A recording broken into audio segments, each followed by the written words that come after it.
Welcome to our first ever village-sponsored, senior-focused County Executive Candidate Forum. My name is Becky Wagner, and I will be your moderator this afternoon. Joining me on the screen today are the Planning Committee for today's event, the Executive Directors representing Bethesda Metro Area Village, Bradley Hills Village, Chevy Chase at Home, Friendship Heights Neighbors Network, Little Falls Village, and Silver Spring Village. Without the collaborative work of these village leaders, this event would not have been possible. This recorded forum will not only educate the members and volunteers of all 32 villages in Montgomery County, but also the non-affiliated older adults in our communities, as well as the partners that serve seniors. The village movement in Montgomery County is growing faster here than anywhere else in the country. Area seniors choose to age in place and thrive in their homes and the communities they love. Villages support that choice by connecting members to neighbors for services that include, but are not limited to, transportation, grocery shopping and other errands, technology assistance, light household tasks, and friendly visits. The social events and educational opportunities that are organized by villages are critical in maintaining important social connections and combating social isolation. Villages are inherently great connectors of community resources. Their collaborative approach to work strengthens the social fabric and makes services more efficient and relevant. Most notably, when the pandemic hit, villages became essential partners in community health. They became distributors of PPE, organizers of community vaccine clinics, and pop-up, contact-less grocery stores. Villages welcome the opportunity to share more of what they do with you.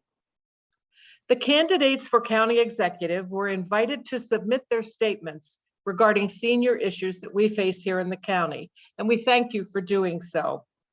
Those statements were shared with all 304 now plus people who have registered for this webinar.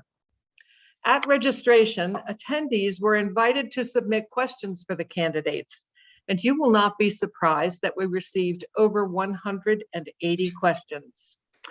The Planning Committee screened these questions to be sure that they are not repetitive and that they are representative of the audience and greater senior community. We will obviously not be able to get to all the questions, and choose whether or not to update your candidate statements will be available because you will receive the links, a list of the questions that you can add to your live link for your statement if you would choose to do that, all the way up until Election Day. This afternoon, we welcome the following candidates for County Executive: Mr. David Blair, County Executive Mark Elrich, Mr. Peter James, and Council Member Hans Riemer. Our goal is to hear responses to as many questions as possible in our allotted time. For that reason, we will use the following format. Candidates will introduce themselves to our audience and speak to their statements for 2 to 3 minutes each. Following opening comments, each candidate, in alphabetical order, will be asked to respond to the questions submitted by our registrant that I will be moderating. To avoid repetition, a candidate will be asked a question. The next candidate may respond to that question, respond to the response of the previous candidate, or ask for a new question. We will repeat that process until we are out of time. Each candidate has 2 minutes to respond to the questions. You will see a yellow card go up when you have 30 seconds left, and a red card when you are out of time. We would like to thank our official timer, Kate Smith. She's the Executive Director at Bradley Hills Village. And to our webinar manager, Doug Gaddis, a special thank you for his vision to create this forum as an opportunity for seniors to advocate for their well-being. This forum will be recorded, and that recording will be available to interested parties. And finally, following our question period, the candidates will be invited to make 2-minute closing remarks. With that, we will begin with introduction and opening remarks Mr. Blair.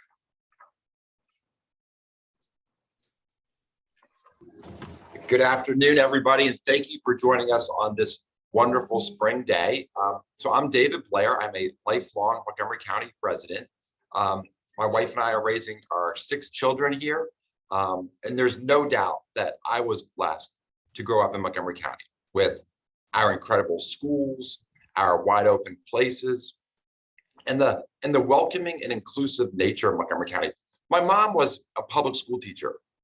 My mom used to say to me, David, when a door opens up for you, it's your duty to reach back and pull the next person through. And I think that those values very much align with Montgomery County. By background, I was in business. I had a business in Rockville, grew that over a number of years, sold that business 10 years ago. For the past 10 years, I've been deeply involved in community organizations, whether they be nonprofits or advocacy organizations, to move our county forward. Because in my gut, I could tell our county was slipping, that there's no doubt we could be doing better than we are. And when I say that, whether it's our schools, our schools used to be the best in the country. Jobs, we're losing our good paying jobs. And through policy choices, we made it so expensive to live in Montgomery County. So many of our folks that, whether it's young families or seniors, can't afford to live here. So I see these challenges, and I'm also incredibly optimistic because while I'm from Montgomery County, and Montgomery County has actually attracted the best and brightest, not just from around the country, but from around the world, live right here. So there's no doubt that we can solve these most vexing challenges that we face. And while it doesn't feel like it, we actually have the funding. We're an incredibly rich county. There's something like 3,100 counties across the United States. We're the 17th most richest. So we have the funding, we have the ideas, and what we're missing is executive leadership. And that's what I did in my career. It's how I was able to build a Fortune 500 company in Rockville, Maryland, with thousands of employees and a $6 billion budget, similar size to our county government. It's interesting, AARP, it was one of our largest clients. AARP approached us many years ago because they were looking for innovative approaches to help control drug costs. So I'm going to bring executive leadership so we can move this county forward. And when I think about executive leadership, it's about helping to set a bold vision.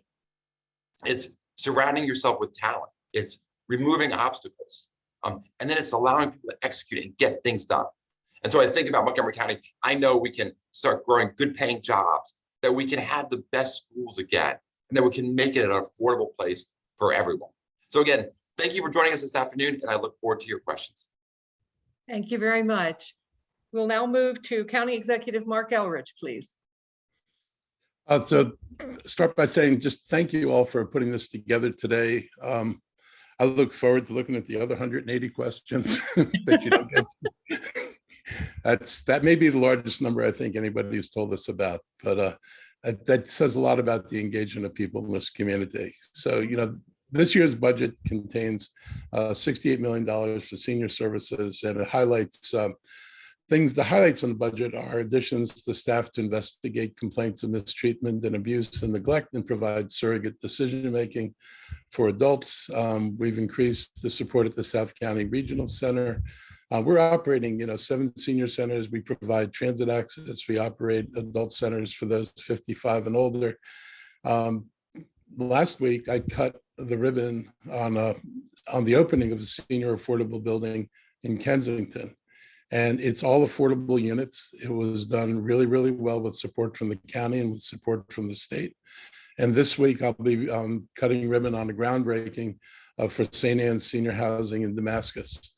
One thing for sure is that what's being built in Montgomery County is not the kind of housing that seniors are going to be able to move out of their houses and move into the incredibly expensive apartments that are being built in Bethesda. There's no doubt that in the areas that are getting the highest amount of growth, you're seeing apartments that are costing, $3,500 for a 1-bedroom, $4,000 for a 2-bedroom, extraordinarily high rents. And folks aren't paying that much in their mortgages, and they're sure not going to go out and do that in renting. And so this makes the ability for people to stay in their housing, all the more important. That's why we support things like repair programs that can help seniors get repairs done in their home. I know when we first started talking about this, people made the point of how hard it can be for some people to do things that other people take for granted, like getting up on a step stool and changing a light bulb.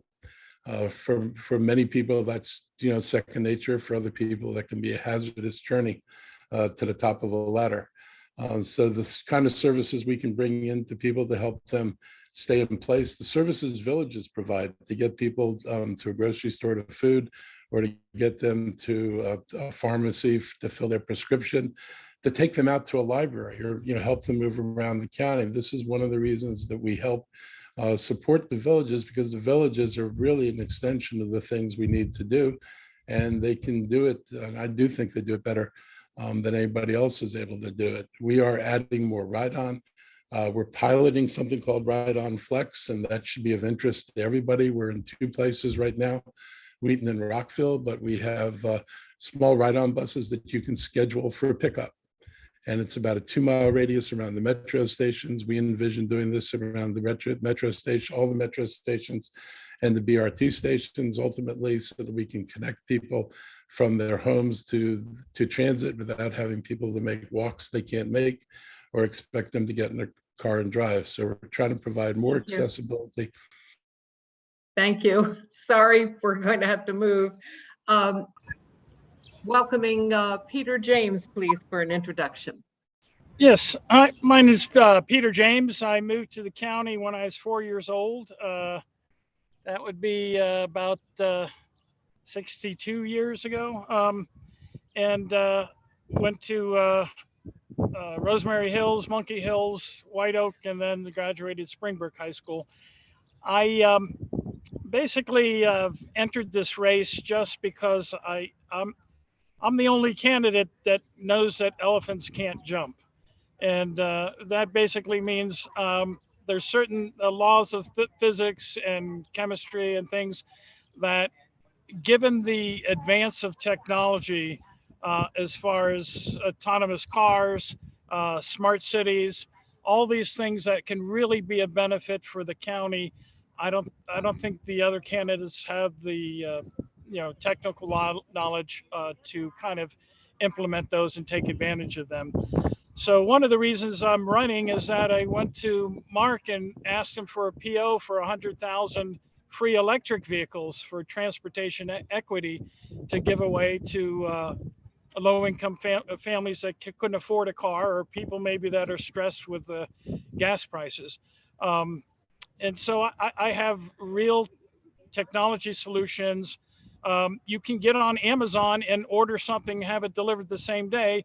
But if you call the county, you get 311, and you're lucky to see in a couple days or couple weeks your response. So would implement something called a digital twin, which allow every citizen to get online and see in 3D in real time the workflow of the entire county. So if you put in an application or request, I'm going to talk a little bit, I guess transportation will come up. I'm sort of a transportation expert. I run a robotics company. We have, I got a email from a couple of new members of Germantown and Gaithersburg Help about volunteers to deliver food.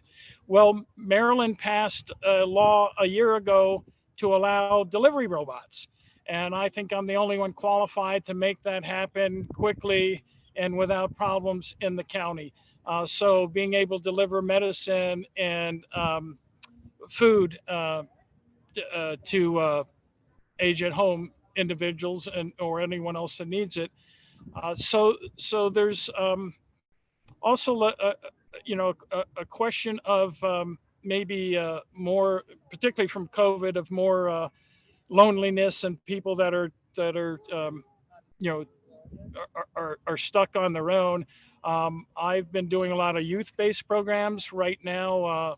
MCPS Rise has about 700 spots to fill for students that want to learn, be engaged. So, thank you. And now finally, Councilmember Hans Riemer for introduction and opening remarks, please. Wonderful. Well, thank you so much. It is so exciting to be with you today, and I love our villages. I am so passionate about that approach to wellness and health and community life. And as county executive, I'm going to help you keep building those amazing organizations. And I'm grateful to each of you for the leadership that you provide to the county by being an active participant. I'm Hans Riemer. I'm one of your 4 at-large council members, so I represent the whole county. And I grew up in Oakland, California, and my parents were very involved in the community. They brought me to meetings at the ACLU or to testify at the city council or of course, the PTA. I remember crawling under the chair at the end of the tables at the PTA meetings as a kid. And my parents taught me that creating change requires getting involved. And I also learned over time that creating change requires democratic leadership. It requires policy activism. My brother is in the area. He's an early childhood educator. My sister is a small business owner in North Carolina. My parents own and run a small business. And I came to Washington to get involved in the fight to save Social Security. In the mid-90s, I was sort of known around town as that young guy fighting for Social Security. And I built national coalitions and I ran national campaigns. For a time, I worked for AARP. I worked on the social impact side, not the insurance company side, but I helped do community organizing and public policy advocacy for retirement security. And I worked for Barack Obama. When he ran for president, I was his youth vote director in 2007, and we helped young people get involved in that amazing historic generational campaign. And I'm so proud of Senator Obama for his victory as becoming the first Black president. Wow, amazing. On the county council, I have worked so hard to advance my vision of an inclusive community that is home for a lifetime. And I'm really proud of many of the achievements that I've been a part of. Last year, I proposed making ride-on free all the time, permanently, for seniors and people with disabilities, because I know that independence and dignity is about transportation for many of us. It's about being able to get somewhere. That's what we all want, is independence and dignity as we age. And that means having access to transportation. I've supported our senior villages. I've added funding, working in partnership with the organization to add startup funding for new organizations and to help others grow. I created a senior fellows program to help hire seniors into county roles where they can bring their expertise and know-how to support our county goals. And I've worked with creating affordable senior housing. I created a mobility management system with Elaine Binder, who is a senior fellow, and we have a much more effective model now to ensure that transportation services on demand are available to older residents in the county. And I've worked hard to keep this county affordable. My campaign is about... We're out of time, I'm sorry. I'm out of time. Well, I'll get to that later. Thank you. Thank you, thank you. And so now we will begin our questions. And I'll remind everyone that you have 2 minutes for questions. And let me repeat your options. And because thank you to David Blair for accepting the tyranny of the alphabet. He will accept the first question, but after that, everyone will get their own first question. So to avoid repetition, a candidate will be asked a question. The next candidate may respond to that question, respond to the response of the previous candidate, or request a new question. Okay, so the first question of the day for David Blair is, how would you like to see the county support the village movement over the next 10 years? So thank you, Becky. So continued support, and we need to accelerate that. What I have seen in Montgomery County is how generous we are and how effective our nonprofit communities are and how the villages work. They truly have their finger on the pulse of what the seniors need. And so whether those are transportation solutions, getting seniors to doctors or to appointments or to grocery shopping. And so one of my platforms, and if you visit our website, you'll see that, is how can we better partner with the nonprofit community? And so, as I mentioned in my opening remarks, I spent 10 years, past 10 years really embedded in that community. And I've seen the challenges that many of our nonprofits like the villages face. Short-term contracts, right? We need visibility, right? So how do we offer 3-year or 5-year commitments? Another thing that comes up a lot is just funding for overhead expenses, and recognizing that we need to have cost of living increases for our workers. I think we could definitely do more stipends for reimbursement for the transportation solutions that you provide our seniors. So as I think about how we can best support the villages, it's to continue what we're doing, and then streamline it and make it better so that we can reach more seniors. Thank you, Becky. Thank you. Our next candidate, Mark Elrich, what's your choice? Respond to the question, respond to the candidate, or ask for a new question? I'll respond to the question. I mean, I think, the seniors, the villages do an awful lot of work, but when you talk to people in the villages, you know that there are holes in inconsistency. And what we need to do is to figure out what the best places are for the government to be able to provide the support where the villages tell us they need support. And it may be that some of the holes have to be filled by the county government or by other nonprofit. It may mean that the villages need more support. But I think that with the network they've been able to build, they're the best people to help us figure out what's the direction that they need the most support in, because they're dealing with the people who want the support and they're also providing the support. So, I've always assumed that they know best about this issue. It's one of the things that, I would take as the model that we learned from doing hubs in Montgomery County during the pandemic, where when we were trying to get deeper into the community and the normal government way of doing things was not working, we turned to our community partners to partner in all the things. When you were talking about, doing vaccinations and doing clinics and all that, those were all things that the county ultimately went out and said, folks, we need this to be a whole team effort. And I think that whole team effort that we created during the pandemic is what we need to do going forward. Well, all of us work on problems together and figure out who are the best people to fill in particular spots, where is support needed, and go about this in a methodical way. I'm optimistic. This budget is the best budget we've had since I was a council member, because this is the first budget that's not constrained. My first 3 budgets were totally constrained by resource. This is the first budget where we actually have more money than we initially anticipated. So we gave nonprofits a 6% adjustment for wages. We were able to fund expansions of people's services because we wanted to make sure that we could do more. And when we had the money, we were going to put the money there. But to keep doing that, the county is going to have to be willing to commit these kind of resources. And I'm committed to doing that. Thank you. The next candidate, Mr. James, would you like a new question? Would you like to respond to the candidate? Or would you like to respond to the question? I'll answer the question.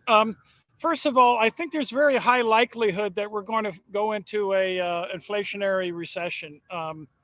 And that means money's going to be tight. Right now, we've got the council approved 400 millions for these bus rapid transit systems, which really nobody's riding so far. And of course, things like the Purple Line, there's a lot of boondoggles. If we're really going to have any funds to support the villages or other social programs, we really need to stop throwing money away, and literally to the tune of $2 billion can go a long way. But just getting down to some very simple things. We've got 30 villages, so maybe having the county develop some software to track all the volunteers to make it, I apologize for someone's backing up here, but to provide the technology that people at home, if they can't use a cell phone, maybe have Alexa type systems that say that they need help. Really focus on, I really apologize, have some automated transportation systems.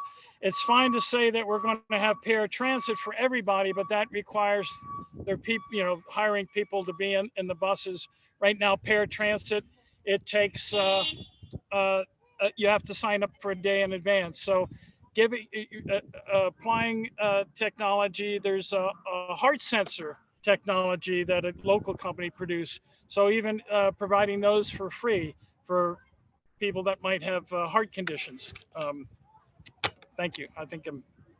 Okay, thank you. Hans Riemer, your choice is to I will answer the question. Pardon me? I would love to answer the question. Great, go for it. Although I have a question, moderator's question. If Yes. Mr. James were to have taken a new question, would I then be asked if I wanted to answer the original question or the new question? You would have been asked to respond to his question or his comment or ask for a new question. So, okay. Well, because I didn't want to miss the chance to answer this question, which is Okay. the senior villages. So thank you. I will begin my response now. So Okay. I'm so enthusiastic about senior villages. They are the solution to so many different challenges. And I have been actively encouraging even my own family to participate in villages. My mother-in-law lives in downtown Silver Spring, and I know that a village is a fantastic solution for friendship and healthcare and social engagement and basic services. It keeps people active and vibrant and engaged, and gives everyone a stronger sense of connection. And we know that social isolation is the #1 factor in medical risk, essentially, as we age. So the villages are an essential part of our response. What do we need to do? Well, if you look at the list of villages, I think we all know that they have had more success in starting in communities that have, certain characteristics. They're somewhat more affluent, and they probably have folks who are more likely to have been retired for some time. And so we need to help seed these organizations. And now this is well known to the Villages movement. I'm not saying anything that the Villages leaders aren't actively working on, but I just want to say, as county executive, I want to bring this bounty, this joy to the whole county. And I want to work with you to ensure that we are seeding these organizations and we're actively bringing them to every neighborhood, so that wherever you live in Montgomery County, there is a senior village that's there for you, and you can participate in and give to and draw from. And that will be something I will just be enthusiastic about as an executive, as I have been as a council member. Thank you. Okay, thank you very much. Okay, time for a new question, and this one goes to Mark Elrich. Housing is essential to our ability to age where and how we choose with dignity. We must ensure that all county residents have access to safe and affordable housing options that meet our needs at every stage of life. How will you meet this goal?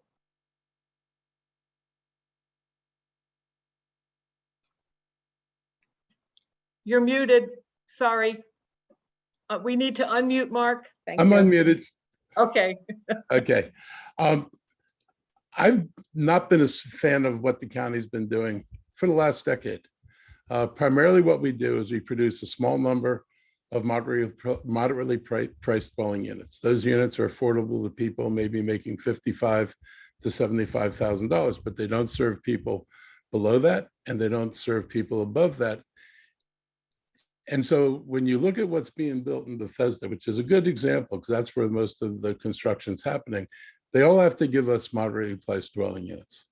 But when it comes to what's next after moderately priced dwelling units, you see price jumps between a 1-bedroom MPDU that's about $1,600 to the first market unit is about $2,500 to $3,000. These are larger than the mortgages that many seniors are paying. And so it is not feasible. The 2 bedrooms are $4,500 to $7,000. We need a program, we need a policy that requires more than just MPDUs the way we know them. We need to require housing that's affordable down to 30% of AMI, and we probably need to require housing that's affordable to people at 100% or maybe even 110% of AMI, area median income. 100% translates to about $100,000. I realize I used an acronym, shoot me now. So you need to be able to provide a range of housing, and we don't do that. We don't ask the developers to do that. This is why I've put 17 of the county parking lots, 4 or 5 in Bethesda, 4 or 5 are in Silver Spring. These are all good parking lots.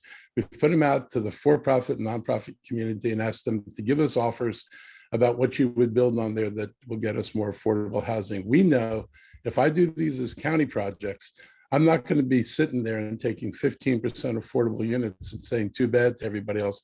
We're going to focus our projects like we are on the one on Bushy Drive, where these units will all be affordable to the income range that we're not serving in Montgomery County today. That we have the power to do, and that's what we've refused to do. Thank you very much.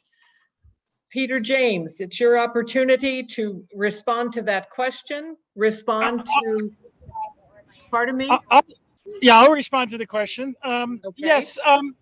Well, we fixed affordable housing in 1974 when we started the Housing Opportunity Commission.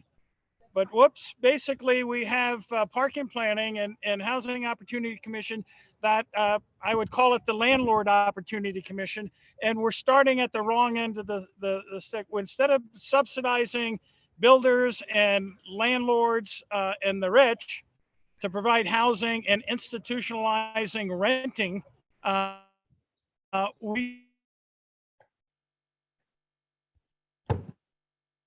sorry, you're frozen.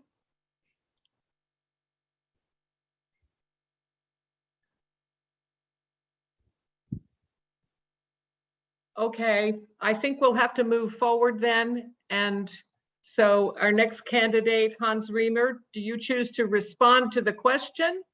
Okay, very good. Thank you so much. Well, Montgomery County is a housing shortage community. We don't make enough housing, and we haven't for years, to meet the population increase. And the result of that is it squeezes the affordability out of the housing market, and it hurts vulnerable populations the most.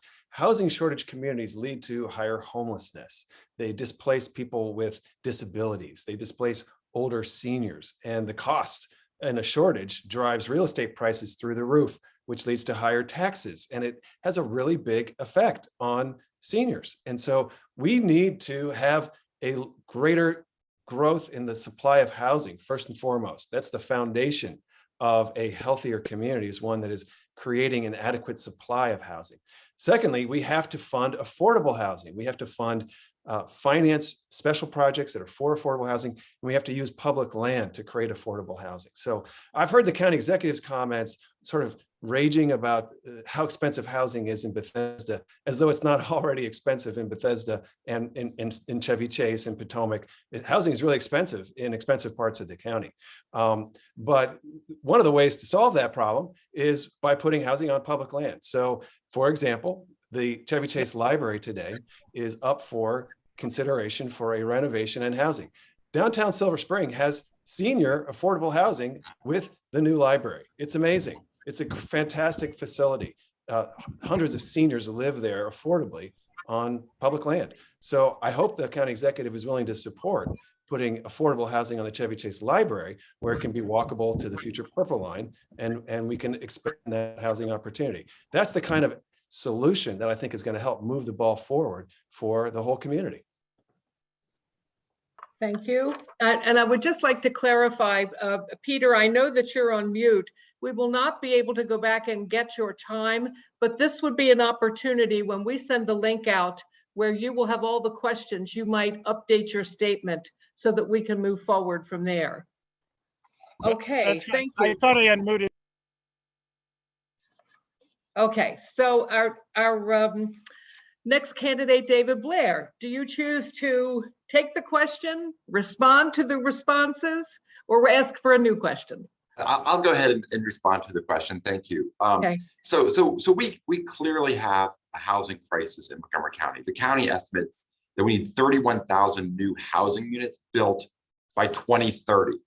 Last year, I think we should permits for less than 1,500. So we're not on track to get there, and we need all kinds of housing, whether it's workforce housing, MPDU units, you name it, we have a shortage.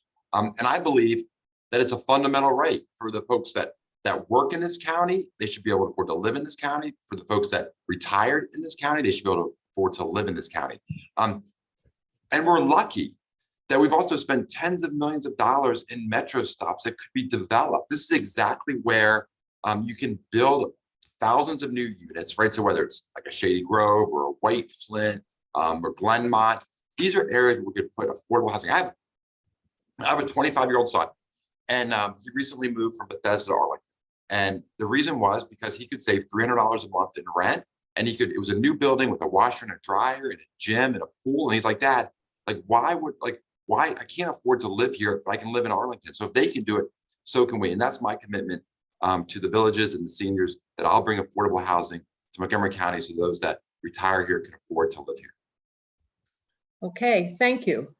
Okay, Peter, is your internet up? Because you received the next first question. Is your internet up?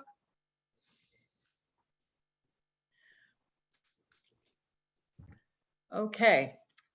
Hans, you are up. Here is your new question. Reliable transportation is another key factor governing independence and aging in place. Older adults with reliable access to transportation are better able to get to medical appointments, run errands, and attend social events.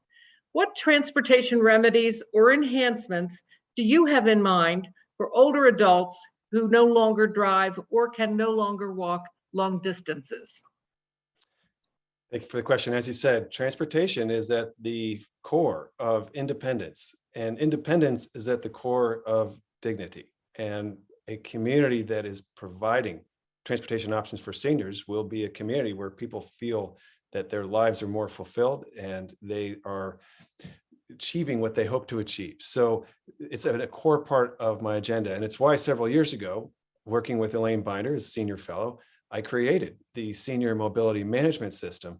It's sort of a one-stop shop for different choices, shuttles, buses, escorted transportation. I am actually very optimistic about the future of on-demand transportation. And I want to build a fleet in this county that of drivers who can come pick you up, basically like a taxi, but where the dispatch is friendlier for seniors than Uber, where they can come pick you up and take you where you want to go, and it's affordable.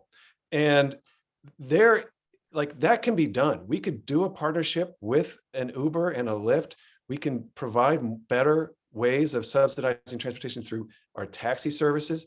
But the bottom line is we need to have an affordable option for seniors to be able to call for a ride and get where they need to go. And as we look down the road, we're seeing all kinds of ways that technology is going to revolutionize vehicles and transportation. In the meantime, I've been working to fund wheelchair access taxis, because one of the losses as we move from taxis to Uber is vehicles that can take a wheelchair inside them. We're losing that. So we've got to build a wheelchair accessible on-demand fleet that is affordable for seniors so that they can get to an appointment or to see a friend and live a great life. And other jurisdictions are doing a better job with this than we are. And it's going to be a big priority for me. I'm going to get it done. Thank you. David, your choice. Same question? Yeah, Okay. yes, thank you. I'll answer the same question. So, so these on-demand services, or sometimes you'll hear like micro transit, these are great solutions, point to point. They're not new. They're not new. This is so when so why am I running for county executive? Like this would be one of the issues. So these have been around for a decade, right? So 4 years ago when I was running, we talked about like we were late to the game 4 years ago and we still haven't done anything. This would be a great solution for our seniors, right? So these are things where you can dial up a van that's wheelchair accessible that you can go to a doctor's appointment or to a grocery store, whatever it might be. So I would certainly be investing there as I've iterated before. But the other thing that I would focus on is our ride on bus. We own ride on bus. Advocated for it to be free. I'm glad it is. We should make that permanent. But we need to look at our bus stops and the crosswalks to get to the bus stops. They haven't been looked at for decades. They need to be reimagined so that they're more accessible for our seniors. So many times I'll see, a 6-lane highway. It has like a 20-second timer to get across the highway. And it's like it's impossible to get there to get to the bus stop. So we really need to think about every solution for our seniors. Thank you, Becky. Thank you. Mark, what is your choice? Same question, response, or new question? It's a good new question. I'll take the new question. You'll Look, take a new- yeah, no, but not new. I'll take this question. Sorry. This question. Okay. Okay. So we're actually doing this stuff. We've got a project ongoing now where they're changing the light cycle timing on the streets so the pedestrians can cross and not get caught midway. This is an actual project in the budget, and the goal is to make sure that the the time is adequate. I've been fighting this battle since I was a civic activist in Silver Spring, and we realized residents couldn't cross George Avenue at that light cycle. They could get as far as the median strip, and seniors would not be able to get all the way across the street. We're actually reimagining the ride-on, but you have to do it in relationship to as you lay out the bus rapid transit. So the bus rapid transit networks will serve the long haul function in the county. They'll be like, surface subways everywhere. But that allows us to reposition the ride-ons to service neighborhoods. And our goal is to have ride-ons that basically take people from a neighborhood to the main line, and then they can transfer to the main line and take the long trip. But for the short trips, they can take it by bus circulating through neighborhoods. We believe that this may well go autonomous. We're dealing with a company that works in robotics. They've done a couple of pilots outside of Montgomery County. We're talking about doing a pilot in Montgomery County, but we believe we can actually provide hubs around all of our transit stops, including bus rapid transit stops, to help get people from neighborhoods, and to be able to do this also on call, which is the Flex program that we're already operating in 2 places, where people call up and say, I want a bus. And the bus arrives and you get the bus. And we've already piloted this. Obviously, COVID interfered with people taking trips, but we're going back to providing that service. And we believe we should extend that all around all of the metro stations. And I do believe that may well be another system that becomes robotically driven, because of the nature of the streets that it's on and the fact that we'd be using smaller buses, it lends itself to robotics. And so those are the directions we're already going in. This is not new. Thank you. Oh, by the way, we do provide subsidies we're actually increasing subsidies for cab rides. Thank you. Peter, do you have access now? I would like you to respond to Yes. this question, please. Oh yeah, definitely. Yeah, I'm the transportation guy. Actually, my brother Bob built the first smart highways in Virginia Tech in the 90s. We're seeing Phoenix and San Francisco are going fully autonomous right now. I propose a personal rapid transit for the same price of the bus rapid transit, which nobody's riding, by the way. Channel 7 News did a report showing that there was fewer than 4 people on the bus in rush hour. But we in order to get the money to have the drivers currently to do on demand, we got to get it from somewhere else. So one step is not spending it $2 billion on bus rapid transit. That just doesn't work. So we're talking about a 400 for the price of the 90-mile bus rapid transit network. Talking about 400 miles, and also vehicles that come to you, because now last year they passed the delivery robot laws, being able to, like I said, delivery. But I'm the guy that, and actually we were one of the finalists to redo the county's transportation system, where we were proposed increasing the dynamically based on who's there trying to cross, dynamically, crossing roads. But there's technology that we can apply, but you need somebody that understands the technology, the dangers inherent in the technology. Right now I'm doing a smart crosswalk study, which is I guess I'm out of time. Thank you. Thank you. Time for a new question, and we are at the round for David. How will the next 5 years' growth in the county impact senior health services? Well, so the senior health services, one of the in 2 minutes, let me dive deep into one, which is the increasing cost of prescription drugs. And we have to do more to help our seniors with the cost of prescription drugs. Even with Medicare Part D, when our seniors reach the catastrophic phase of Part D coverage, they can be paying upwards of 10%. And some of these drugs can cost, $1,000 a month. So one of the things that I have proposed is a program called Ask a Pharmacist. It's pretty simple. We'd have a team of pharmacists, and they would travel around the county. They'd be going to senior centers, civic centers, meeting with seniors. And what we found is that they need to meet one-on-one with the senior.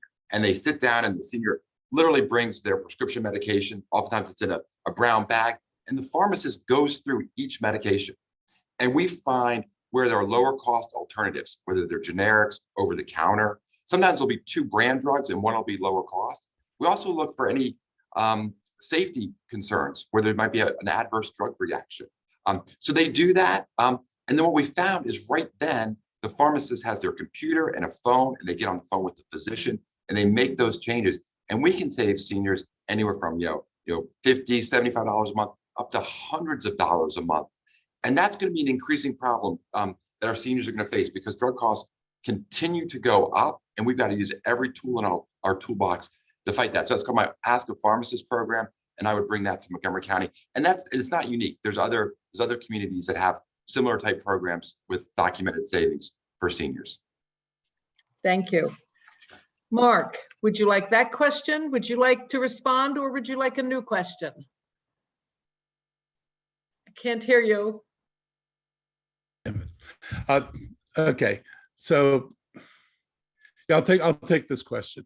The cheapest way to do what David just described would just be to require pharmacists to do that and a prescription submitted, rather than paying traveling pharmacists. It just makes this more expensive than it needs to be. People should not be given medicines just as a matter of practice that are the most expensive when there are viable generics available. And that's a fault in the healthcare system. But I think, going forward in the county, one of the things that, came out of the pandemic was this realization that the underlying health conditions, particularly for both seniors and minority folks, and particularly minority folks who are seniors, were often invisible to the healthcare system. People weren't going to doctors until it was too late. They weren't showing up in the hospital until things had progressed to points that weren't good. I know I've had a meeting with the hospitals, and they discussed one of the big problems was not realizing the condition of the people they were going to be seeing during COVID. And so what we've agreed to do is put together a meeting with the hospitals, the clinics, and with our nonprofit partners to talk about how to recalibrate healthcare in Montgomery County, to figure out what are the right roles for all 3 of the actors in this, and how do we make sure that we're getting services out to people who need them, so people aren't cut off from access to medical care, which a lot of people are. And then we've got to deal with, so I call them socio-political issues, but in the Black community, it's not just a matter of not getting the right medicine. Sometimes it's not getting medicine at all because they have a distrust built up from experience in America and with racism to not believe the medical system. And we've got issues in the Hispanic community, just flat out not trusting the government. And so what we want to do is make sure we can actually build those bridges and enable all the partners that we were able to develop during the pandemic, and use those partners again as part of an extension of the health system in Montgomery County. And the hospitals are vested in this because everybody who gets healthy early doesn't wind up in their place. Thank you, Mark. Peter, would you like that question? Would you like to respond? Okay. Yeah, I'll take that question. Well, first of all, in Maryland, we have a duopoly, and we only have 2 choices. So I would look to see what can be done to promote competition. Also on the hospital, we've got the Catholics and the Adventists fighting over, and so opening it up to more competition would be helpful, particularly maybe rather than going into a hospital to get more outreach into communities and delivering services there, because with technology, going out with different sensors, I would also like to see about providing these free sensors that detect all the heartbeats in a room and can tell you if there's a fibrillation or whatever. So a lot of people out there with heart conditions can be warned, or maybe they can set it up to notify someone if they're having, a problem. But giving competition, so rather than like David made his money by taking a cut off of each prescription, maybe we can entice Mark Cuban, who now is looking to just do a 15% markup on prescription drugs rather than charging 10,000 times what the true cost of production is. So there's a lot of things we can do to really promote competition within the industry. And one way to do it, we need the funds to do that. So we have to stop spending billions and billions on boondoggles on some of these transportation systems. So I don't see a sign yet. Yep. How's my time? You've got 30 seconds. Okay, good. Yeah, so I've done similar work. I ran a company out in Silicon Valley. We did Ford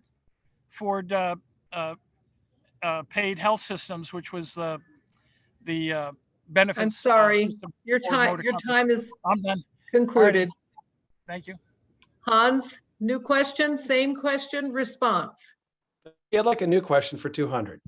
Okay. Here we go.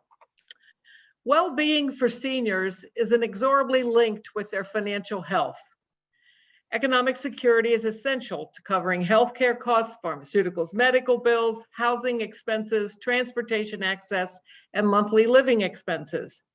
How will you serve the older adults who are mid-income, that is, too rich to be poor, but too poor to be rich, can't afford the services to stay safely in their homes, but don't qualify for the current safety net programs?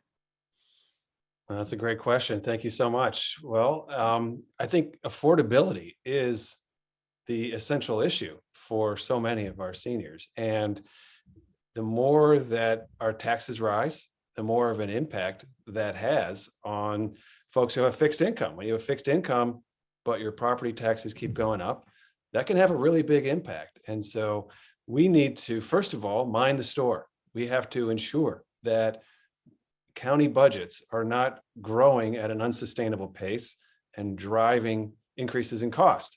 We need to have property tax reductions or abatements for seniors and folks who are older and renting. They need their own kinds of basically tax reductions. So I've been working on those issues throughout my time at the council. But fundamentally, we have to make the county more affordable. And county executive at the beginning of the pandemic, he proposed a tax hike, a property tax hike in his budget. And I thought that was really wrong. And as the pandemic began, we knew we were potentially on the verge of a significant recession, and he refused to back off. The county council ultimately had to rewrite the county executive's budget. So I have voted multiple times against unsustainable cost increases in our county executive, Mark Elrich's budget proposals, and have worked with my colleagues to rewrite our budgets so that they are more sustainable. And I will say I'm concerned this year about the budget that we received. I think the county executive said it was the first time it was like unrestrained or something to that effect. He has spent $20 million out of our retiree health fund on current retiree health needs when there's no policy supporting taking that action. So a lot of that funding is coming out of retiree health benefits. So the county council, once again, is having to step in and address fiscal responsibility so that there aren't long-term cost drivers that will result in higher taxes for our residents. So we can keep great services. Thanks. I'm sorry, I don't really know when I'm going to get I may not be able to see the person who's holding the sign. That's it. My screen isn't big enough. I apologize. I will make my screen bigger. Thank you so much. Thank you. David Blair, same question, new question, response. Sure, I'm happy to respond to the same question. So this is a really important question, right? So and as I said in my opening remarks, we've made policy choices that have made Montgomery County so incredibly expensive. Over the last 11 years, we've increased property taxes twice, your energy tax, your recordation tax, taxes on like stormwater or trash. So it's gotten incredibly expensive to live here. And so as county executive one, we have to hold the line on tax because it's just unaffordable. And then, of course, this has only been exacerbated by what we see what's going on with inflation over the past year, right? Because so many of us are on fixed incomes, you can't absorb those increases. And so some of the things that I've described are like how we make transportation more affordable, healthcare, housing. So we've got to do everything we can. But let's look at the bigger picture here. So why have we made those policy choices to make all those taxes continue to go up? Because we've been losing our tax base. We're losing our jobs. And the IRS data is scary. Over the past 10 years, we've seen a net tax migration of $5.2 billion. So said another way, like if you add up the W-2s that are leaving Montgomery County and subtracted the ones that are coming in, we have a deficit of $5.2 billion. And so much of what we need to do is start growing jobs here. And I probably put as much time into anything over the past 10 years is into an economic development plan that leverages the assets that we have here in Montgomery County so we can start growing good paying jobs here because that's our tax base. And once that's flourishing, we will no longer have to continue to increase taxes. But in the time being, there's a number of measures that we can put in place right away to help our seniors with their cost of living. Thank you, Becky. Thank you. Mark, same question, new question or response? How am I going to get this right? Da, da, da, da, da. I'm unmuted. Okay. I'm going to respond to Hans. Look, I want to say a couple of things. First of all, I did submit a budget with a property tax increase. That money went to schools. And there was no need to rearrange the budget when the council decided they weren't going to put the money and support the schools budget. That was the change they made. It did not result in a major change in the budget. As far as the OPEB money, the retirement healthcare money, our actuaries, the people who actually tell us what to do with our fund, told us we were $13 million overpaid and we should make a negative contribution, as in you should take $13 million out. But they also said that we are trying to achieve a target that's higher than we should try to achieve. We've confused this in our planning for a pension fund, and this is not a pension fund. It's a different fund. We didn't make this up. It was the people who manage our system who said you can go to a lower level of reserves, which frees up money to actually help people today. The point of this reserve fund is that sometime 20 years in the future, there'll be enough money in the reserves that future residents won't have to pay for the ongoing cost of retiree health care. We pay the ongoing cost of retiree health care right now out of the county budget. What you're doing now is paying for the retiree health care today and paying so that somebody else in the future doesn't pay it, which means we're not paying for things our residents need today. So we tried to make a decision to focus county resources on the people who live here.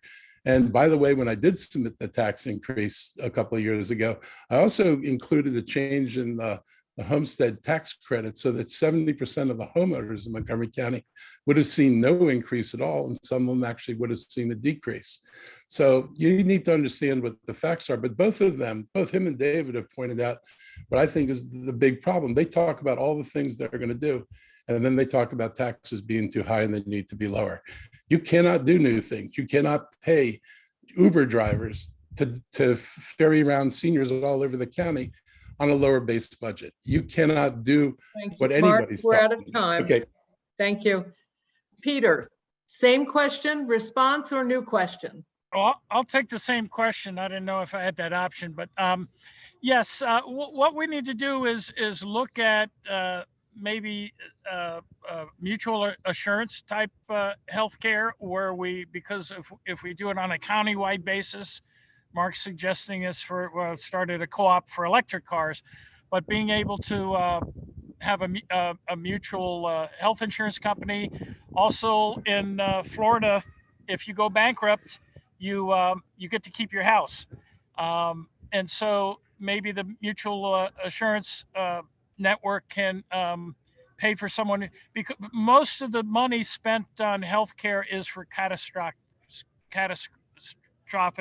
care, and that's what wipes people out. And so if we have be able to catch those people in those situations where that money maybe could be written off in bankruptcy, but they can still maybe retain the house or get support collectively from this mutual assistance company. My wife's, we belong to USAA, and that's when the military were not able to go out and get insurance. So they formed a mutual company to do that. So there's some solutions. I may go to the state house and lobby from the county to preserve ownership of a house if you have to take a bankruptcy. So things like that would really have a big impact on not having these catastrophic events. And then once again, going back to the ongoing increase in medical care, by having, competition, more competition than we currently have. Thank you. New question. This one in order for David Blair. Thrive Montgomery 2050 mentions seniors 4 times in more than 150 pages, even though we will be 20 and 30% of the county population in the next 30 years. What plan will the county make to accommodate this large and important population?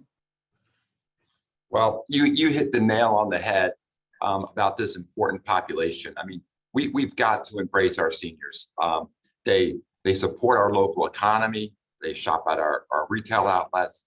They pay taxes. Many of our seniors volunteer. Some of them work part-time or full-time, but they serve as mentors. But most importantly, our seniors are our family. They're our parents, they're our grandparents, and we've got to do everything we can to make sure they're staying here. So Thrive is a voluminous document. I think it's 90 some pages long. There's not enough about what we can do to support our seniors. And I think it starts with affordability, right? How can we make this a place to live? And we cannot keep turning up the ratchet on expenses, because every time we crank up more expenses, more taxes or more fees, people leave, and then we have to raise the taxes to offset those people leaving. So that's not a long-term solution. So things about leveraging technology is a great way to make our dollars go farther. And so one of the things that I've proposed and been a big advocate for, something like telehealth. We could put telehealth in all of our senior centers. It's not for everybody, but maybe for someone with diabetes who wants to check in with a physician and not have to jump on in an Uber or on a ride-on bus, it's something that we could do. And so we can do a better job as a county leveraging technology to make those dollars go farther so that we make this county more affordable for our seniors. Thank you, Becky. Thank you. Mark, same question, new question, response.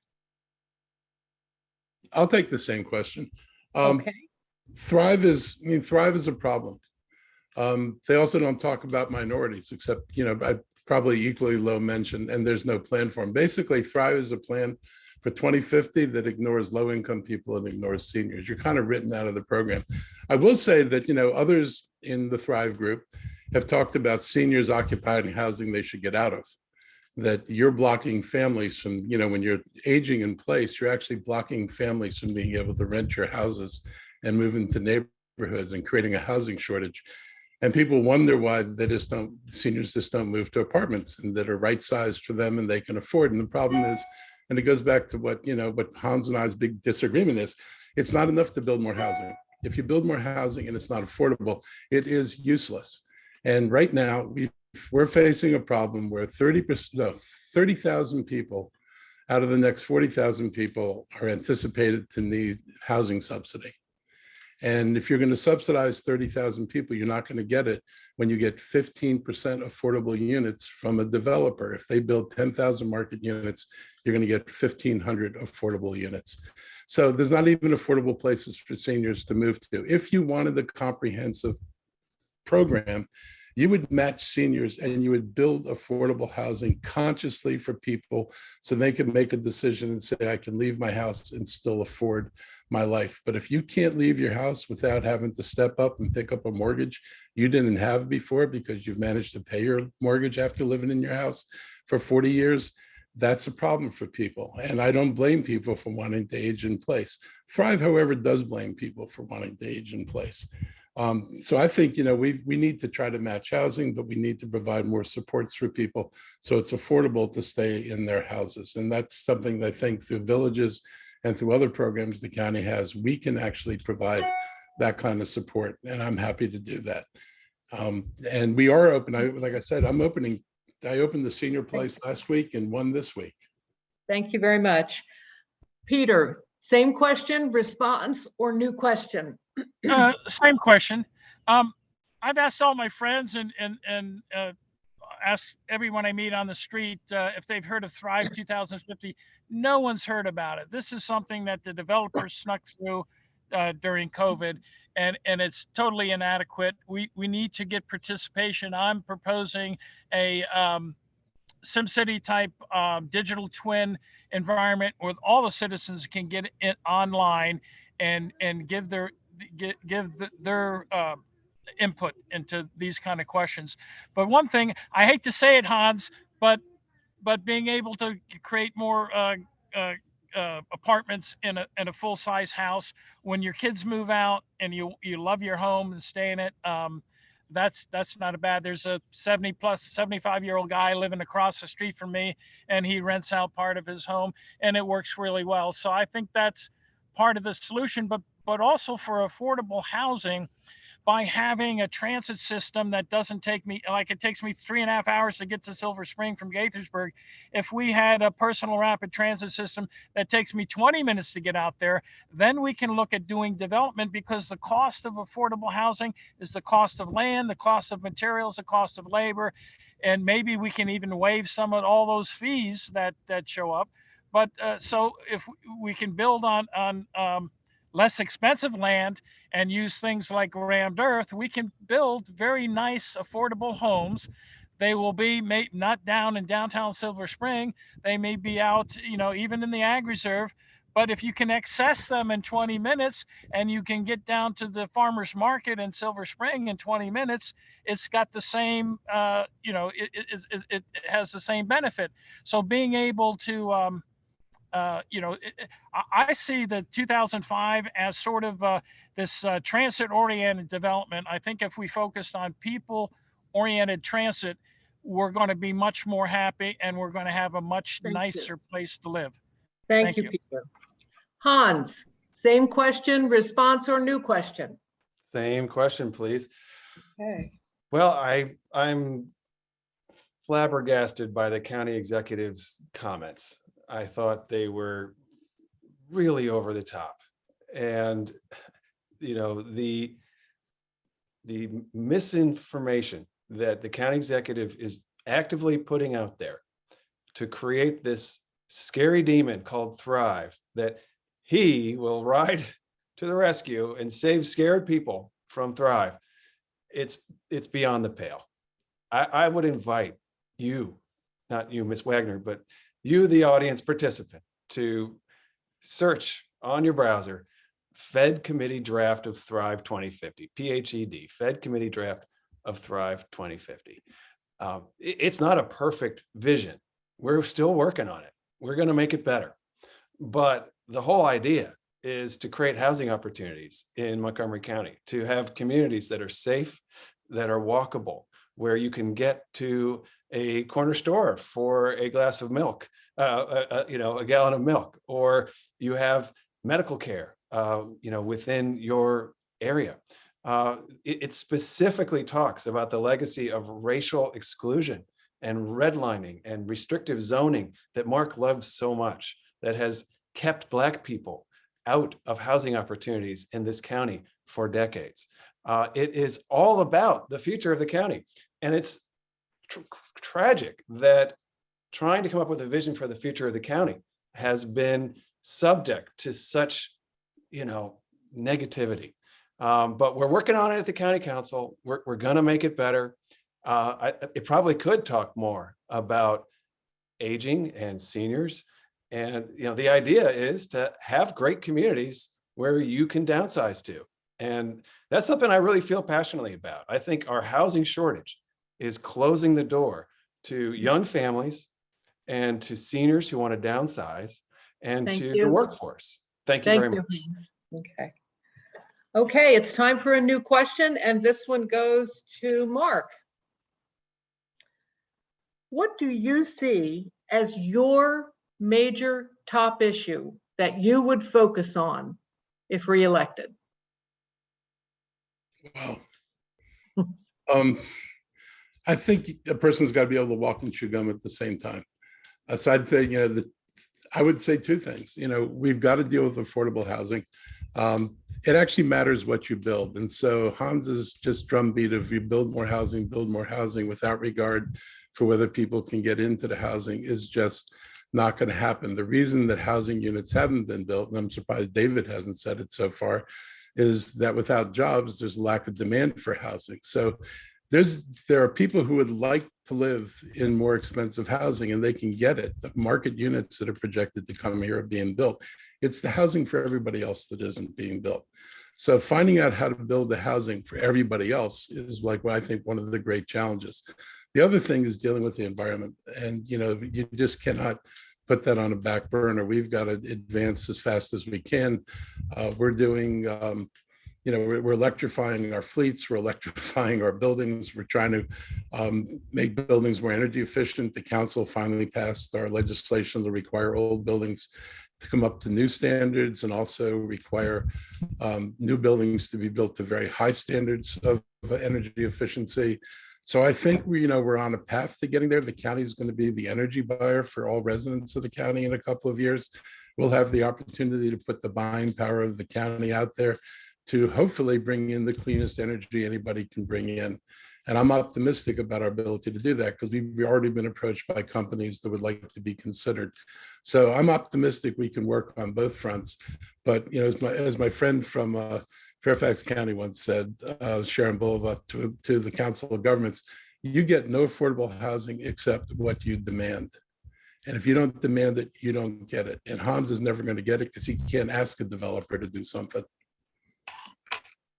Thank you. Peter, same question, response, or new question? Response. Yeah, my focus is fixing the transportation system, and that has a lot of benefits that spin off of that. We're the second worst traffic congestion in the whole nation, and we come in second every year. So with these personal rapid transit systems, like I said, I want it. It also impacts the climate change. 40%, according to the county, of our greenhouse gas emissions from transportation. Well, the simple way to eliminate that is just to give away free electric vehicles, to take the gas vehicles off the road. And then you've made a huge impact on climate change. And how can you do it for free? Well, the federal government gives rich people $7,500 tax credits for their Teslas or whatever. And we can do that when a nonprofit like a government buys an electric vehicle. The manufacturer gets to keep that $7,500. So we can make very modest little cars. They're making them in China, they're making them in France, that people can tool around with, and that frees up. That's a $15 billion hit for the county. We can become a green by requiring that those manufacturers manufacture them in the county. That increases jobs. Basically then we have a tax base that we can go out and spend more money on. So my main focus is to both fix the transportation system, and that spins off a lot of technologies. One of the things, I've got a quantum computer company that wants to work with our company to optimize transportation. Reason why Silicon Valley is because the county fathers decided to put in a inert gas pipeline. If we put in, thank you. Thank you. Hans, same question, response, or new question? Response, same question. I want to have a chance to talk about the county executive's problematic comments here. Thank you so much. I'm just really disappointed. I think, first of all, I really believe our county executive is just, he's stuck in the past. And the kind of comments he's making about why we shouldn't worry about creating new housing. It's perfectly in character. That's what he's been doing for about 40 years. And it doesn't work. It just doesn't work. This county, the door is closing for young families. It's so hard to get a place to downsize to that is great, that is desirable.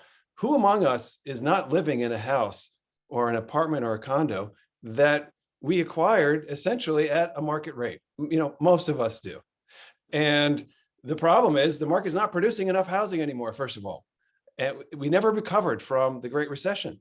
And under Mark Elrich, we get the lowest amount of housing ever and the highest cost. It's so high now. And he has just no vision for what we're going to do about that. Secondly, the way forward, it's not only about creating market housing, of course, and I have raised requirements for developers to build more affordable housing. Mark might be shaking his head. I introduced legislation that you voted for that raises the requirement on affordable housing for new development in affluent parts of the county. That's my ethic. That's how I approach these issues.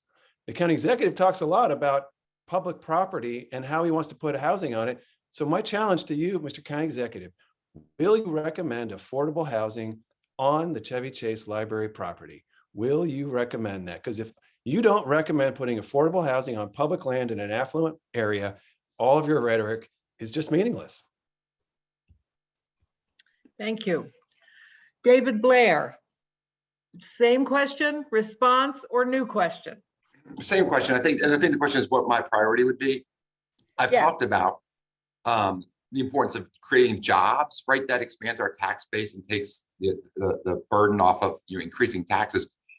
But let's talk about education. So for many of you that have been in Montgomery County for a long time, you know that no matter what you said about Montgomery County, you could always say, and we have the best public schools.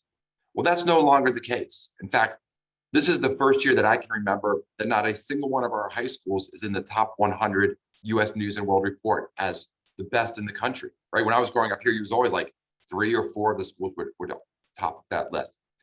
And that's really important. And as I meet with the governor candidates, I talk to them about the importance of Montgomery County public schools. And I say, the fate of Maryland will be driven by the fate of Montgomery County, and the fate of Montgomery County is driven by our schools, because people come to Montgomery County for our schools, they stay here because of our schools, and our schools are slipping. And so we've got to invest in our schools, and whether that's early childhood education, even like universal high quality pre-K for all. But something that I'm really passionate about is making sure that 100% of our kids that are graduating are either ready to go to college or they can earn a living wage. So this spring, 12,000 of our seniors are going to be leaving high school, 12,000. Roughly 3,000 will not pass their Maryland entrance exam requirements, nor be trained in a career. What have we been doing as a county, right? So what are we doing for those 3,000 individuals? So that's a priority of mine. So you think about jobs have got to be a priority, but also getting our education system back on track where it's revered around the country as one of the best school systems. That'll be my priority. Thank you. Thank you. It's time for a new question. Peter, are you available? You're off screen.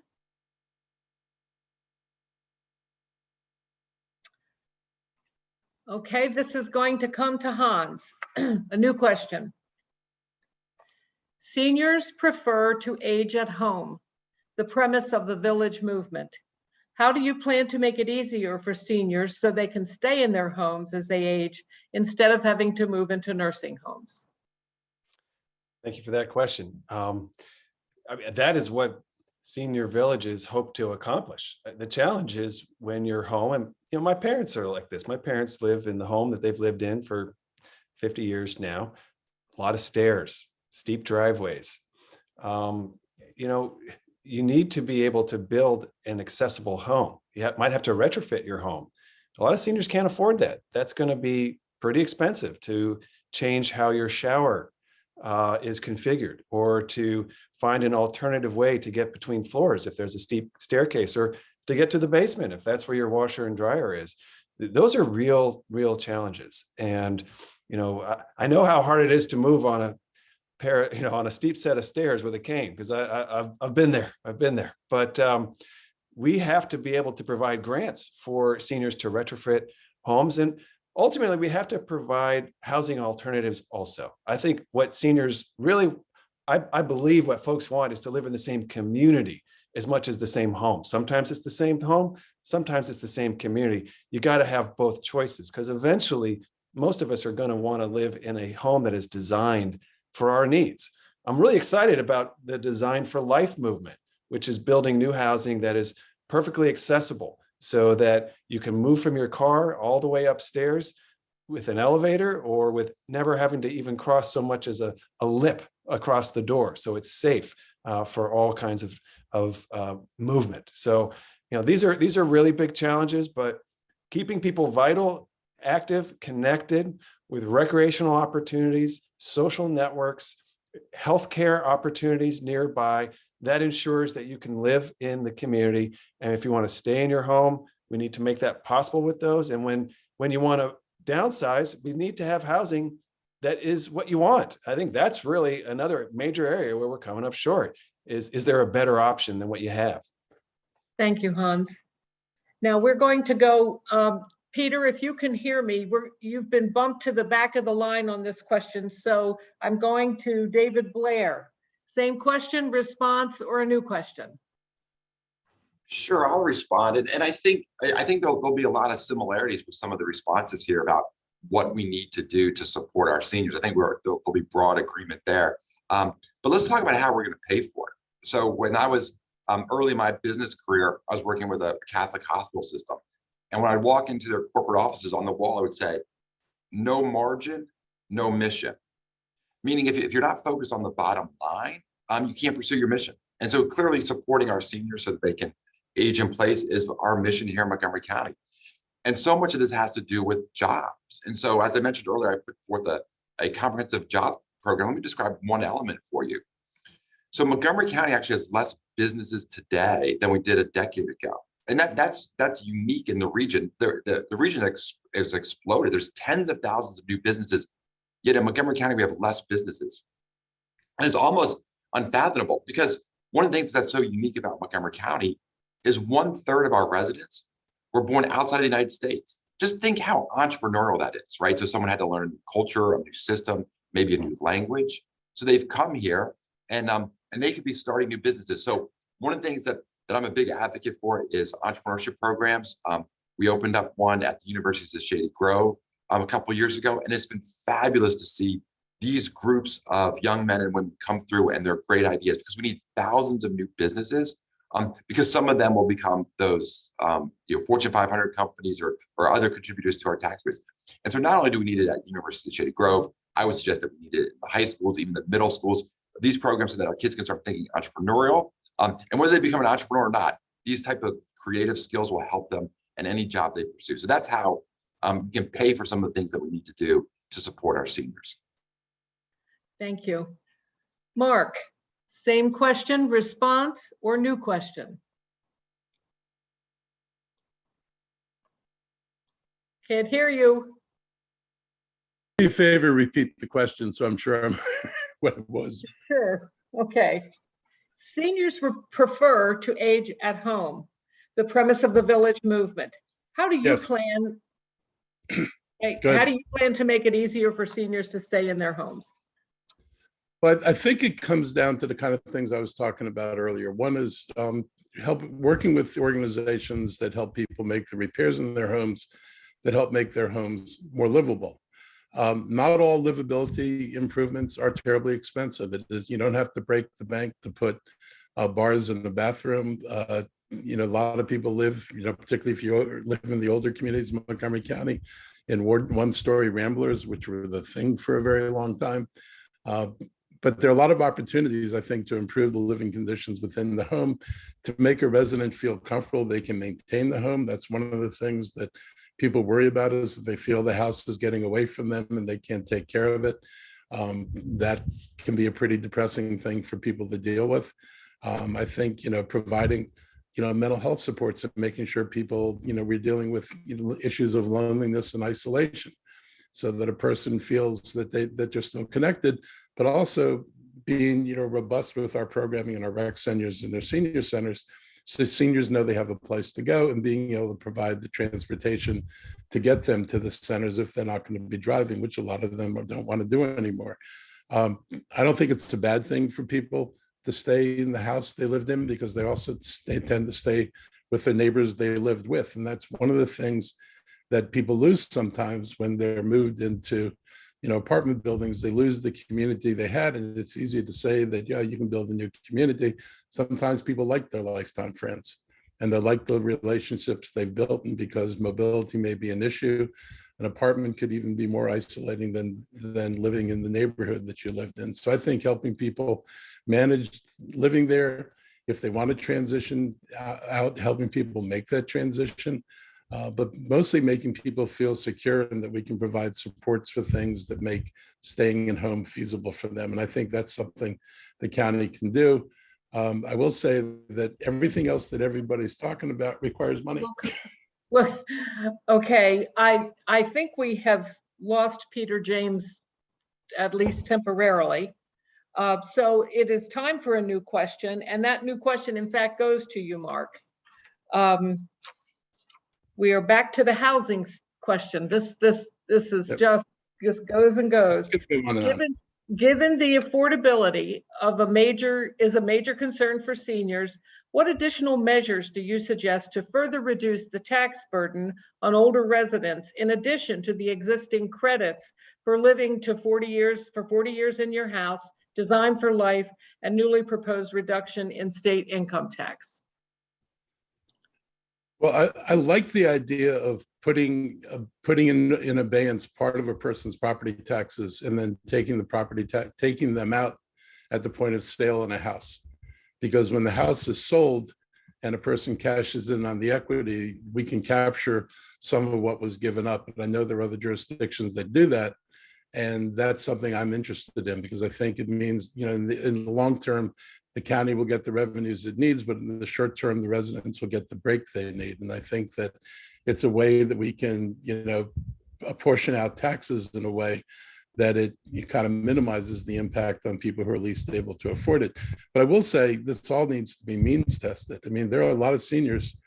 I'm 72 years old. I'm okay right now. I don't need tax breaks or anything else. And so I think, to do this responsibly, we have to look at making sure that we provide support to people who need the support, rather than just making blanket decisions that everything's free for everybody. I mean, that's not going to be sustainable. I can tell you that for sure. So targeting it where people need it is something we ought to be, proud of doing and very willing to do. So I think that's one thing we can do. And I do think, as I said before, helping people deal with renovations. We've had loan programs. We had a very low interest loan program from the state that helped people renovate their homes. It was meant to help people stay in place. We announced this with the governor's department back when I was on the council, actually. So it's another asset. And I think sometimes people don't know all the assets we have. And I do believe that we need to make sure that the folks who are providing information to seniors are getting all the little details, because this is one of those things that might be important to somebody, being able to fix their house, but fix it up affordably. So I would like to, do what we can to make it more affordable to stay. And I do think there's a way to address the taxes in a responsible way. Okay, thank you. Hans, same question, response, or new question? Same question, please. Thank you. Okay. Could you actually repeat the question? Thank you. Sure. Given that affordability is a major concern of seniors, what additional measures do you suggest to further reduce the tax burden on older residents, in addition to the existing credits for living 40 years in your house, designed for life, and the newly proposed reduction in state income tax? Great, thank you. Well, first of all, I think it's important that we not just willy-nilly raise property taxes. So let's start with that. A couple of years ago, county executive at the beginning of the pandemic proposed a property tax increase. It was to fund schools, which he then shut down. Can't imagine how that would have felt for folks having paid a property tax increase for schools that were closed. I worked with my colleagues because we felt that that was irresponsible. The county executive fought us to the very bitter end, well past the beginning of that pandemic, to keep that tax increase in there. So we opposed that because we felt it was ill-timed, that it was too risky with the economic likelihood of an economic recession ahead of us. We thought families would be struggling. We thought everyone would be in that same boat, frankly, and yet he wouldn't back off. I think that shows you a viewpoint about taxes. Several years ago, I was pleased to work with my colleagues on the council to create the senior property tax credit. And I think the county executive is correct about needing to have that, available for lower income residents. Not everybody needs to have those property taxes abated. So, we're moving forward on that, and that is available. I'm not immediately sure what additional tax credits might be appropriate, but I am certainly, open to consideration of ideas, but I think having affordable services is really important. Having affordable housing available is really important. And I think a lot of folks, I know my parents love their house and they're not going to leave unless they have a better option. I think that's the issue. We have to create better options for folks to be able to downsize successfully. And that gets to the housing challenge that our county executive won't embrace, which is we need new housing, we need new communities, we need Rockville Pike to become buzzing with new residential units, downtown Silver Spring buzzing with new residential units. My mother-in-law lives in downtown Silver Spring. That's the kind of housing he's criticizing. Thank you, David. Same question, new question, response. I'll respond to the same question. I mean, I think the reality is it's gotten so incredibly expensive to live in Montgomery County. So many people can't afford to live here, right? And some of the highest taxes in the region. So one, we've got to hold the line on property taxes. And so then the second thing is, how can we make Montgomery County the most affordable? Given that, what are the things that we can do to lessen the cost burdens that so many of our seniors face? And so whether it's healthcare costs, and I chatted about what we can do to help with their prescription drug costs. Clearly, housing is a huge issue, and I'm committed to building affordable housing for our seniors. Transportation solutions are a must. One of the things that we haven't talked about is how we can make organizations like the Villages go farther. I worked with a community called Rebuilding Montgomery, and it's a great program where they help individuals, residents, seniors to help with their housing needs that they need. So this might be simple repairs or making them more accessible. And so I think the county can do a better job partnering with our nonprofits, because they certainly can make those dollars go farther. They know how they can best allocate those dollars. And that's one of the initiatives that I'll be pursuing, is how we can leverage the incredible generosity of Montgomery County with our nonprofit community to better help our seniors. Thank you. Time for a new question, and this one goes to Hans. How will you address walkability issues in the county? Thank you. One of my favorite questions. I recently had a chance to share through my email network, and I invite everyone to sign up for that if you haven't already. My story, having spent nearly 3 years recovering from a hip surgery, 3 hip surgeries, a hip fracture, ultimately a hip replacement. I spent 3 years on cane and on crutches. And I experienced that sensation that you have when you enter a crosswalk and you don't know if you can get to the other side of the street before cars start to move. And that is not a good feeling. And that experience, I was already passionate about pedestrian safety and walkability and making this county a place where you can walk to get your basic needs, whether it's for a healthy lifestyle or as a mode of transportation. But that experience with a mobility impairment, which, I've got that cane, I've kept it because I know I'm going to need it again one day. That experience has made me even more passionate about the kind of changes that we need to make. And that's why I've been so forceful about changing development rules, so that when a new development goes in, appropriate pedestrian infrastructure is built, so that traffic modeling, how we think about changing traffic, looks at pedestrians as a really relevant kind of transportation.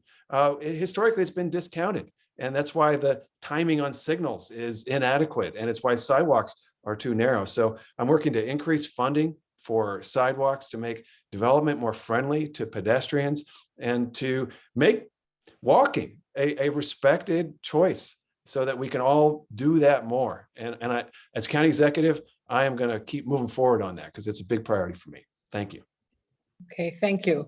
Well, I'm trying not for us to get out of order with the jump from 3 to 4. So my chart shows me that it is in fact time for David Blair to respond. Same question or new question? Same question, and you're doing a really good job. I think I'm following along, and I think you got it just right. So we want to make Montgomery County more walkable. It's better for everybody and the environment. And so one, we need to address the problem that we have with our existing sidewalks. So the county puts out an infrastructure report, and today we have an $82 million backlog just to refix the existing sidewalks that we have. So we need to do that. Then we need to think about how can we make the walkways safer. So things like traffic calming devices, more hawk signals. We've talked about the times to get across certain roads.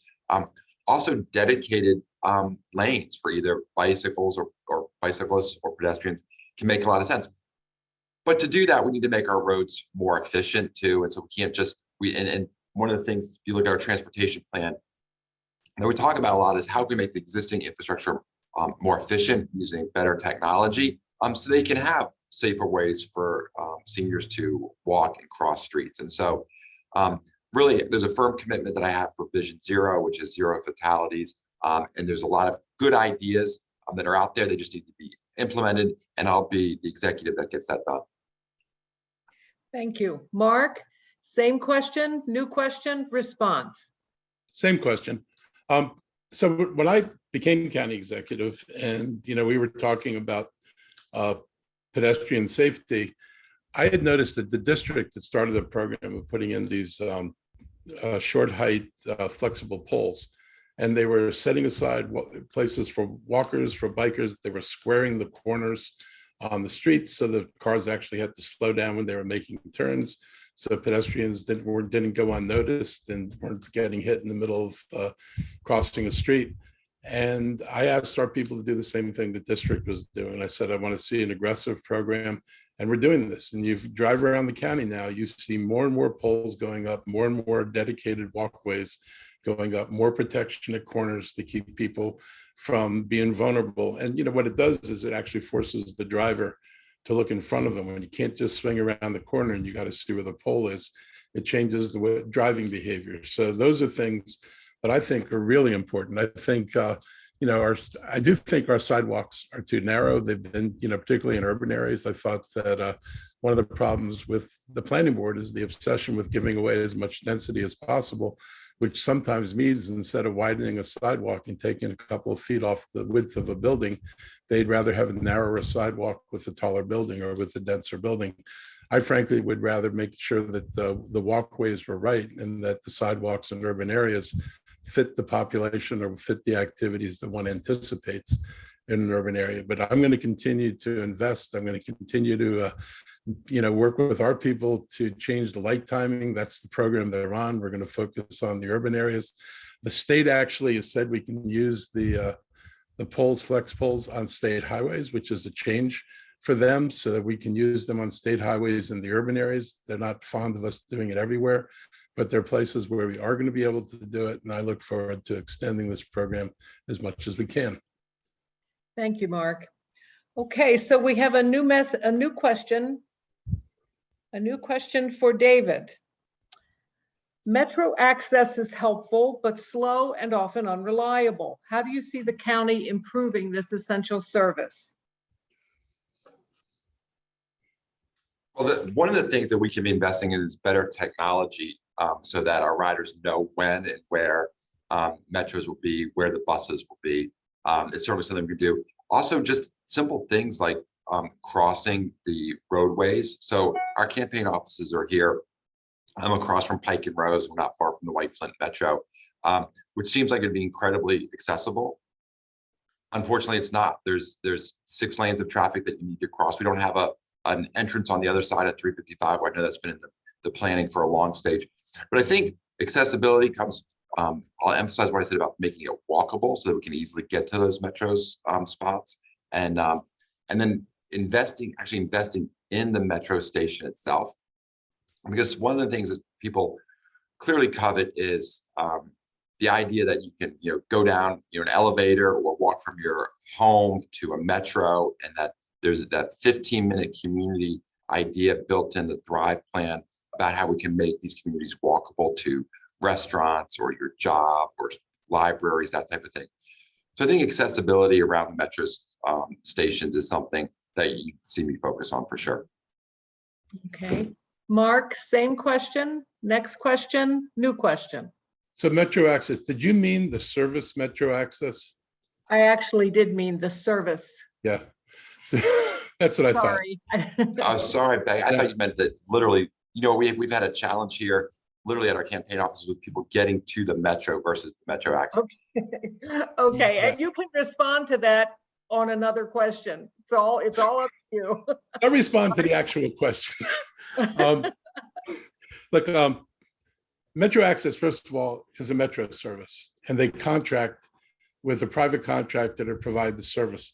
I will say it's gone from bad to not as bad, but it's a problematic service. It doesn't always arrive on time. I know this personally because this is how my son goes to his day program, and we order in advance of Metro Access. You have to do it at least a day in advance. So if he needed to do something on short notice, he couldn't do it. But if he has a day's notice, we can schedule the access for him. But it's a pretty wide window. They don't always come. And I know that because he's delivered to a place where the people who receive him are outdoors, there's not a problem with the handoff from the Metro Access. But I've worked with some of our nonprofit providers who have people arriving by Metro Access, and they often don't have people outside. And the drivers let them off like in a parking lot or in the driveway, and then some of the people wander off. You know, they've had Alzheimer's patients who got out of the bus and just started walking down the street because they don't have people outside to receive everybody. And I get that. I mean, it would not be, economically efficient, but the drivers themselves ought to walk people, particularly if they're dealing with people with disabilities. They should make sure those people get to the door they're going to, get in the door they need to get in.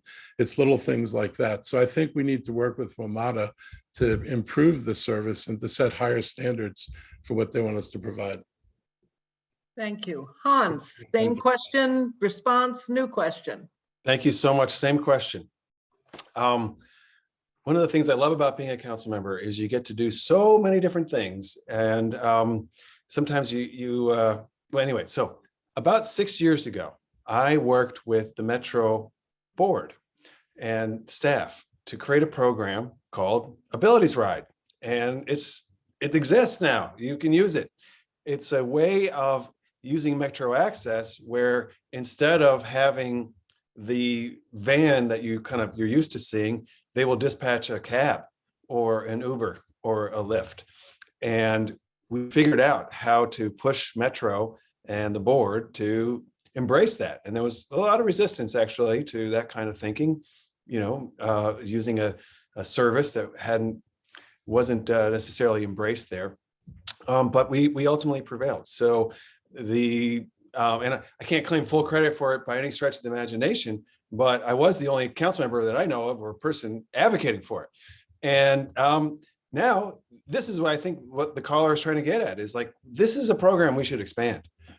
Unless you have a more significant need for an escorted service, I think Mark referred to a great example where you need a different kind of vehicle, but there are many people for whom the back seat of a sedan is perfectly appropriate and it'll work really well.